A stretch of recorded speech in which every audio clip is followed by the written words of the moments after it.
अथ व्यवस्थितान् दृष्ट्वा धार्तराष्ट्रान् कपिध्वजः प्रवृत्ते शस्त्रसम्पाते धनुरुद्यम्य पाण्डवः हृषीकेशं तदा वाक्यम् इदमाह महीपते. At that time, the son of Pandu, Arjun, who had the insignia of Hanuman on the flag of his chariot, took up his bow.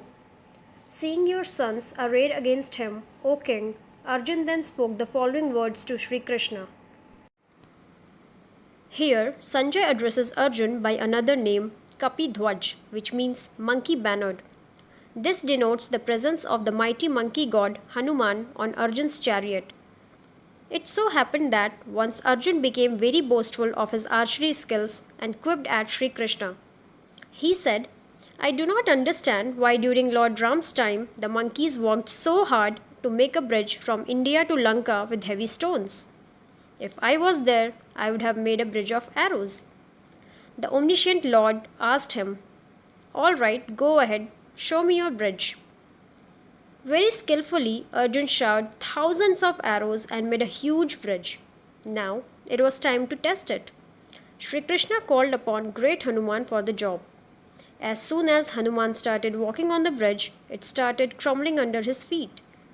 Arjun realized his folly. His bridge of arrows could not have upheld the weight of Lord Ram's huge army. He asked for their forgiveness. Subsequently, Hanuman gave Arjun lessons on being humble and never be proud of his skills. He also granted Arjun a boon that during the Great War he would seat himself on Arjun's chariot.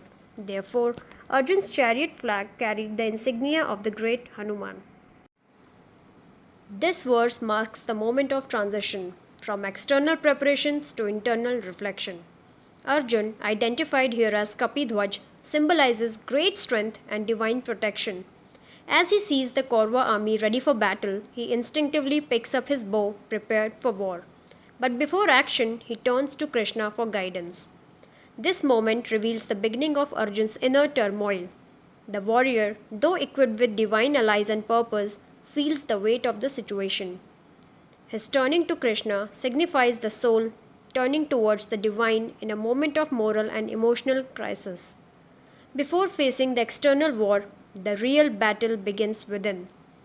Arjun's action reminds us that in times of confusion or conflict, wisdom lies in pausing and seeking guidance, not in charging ahead blindly.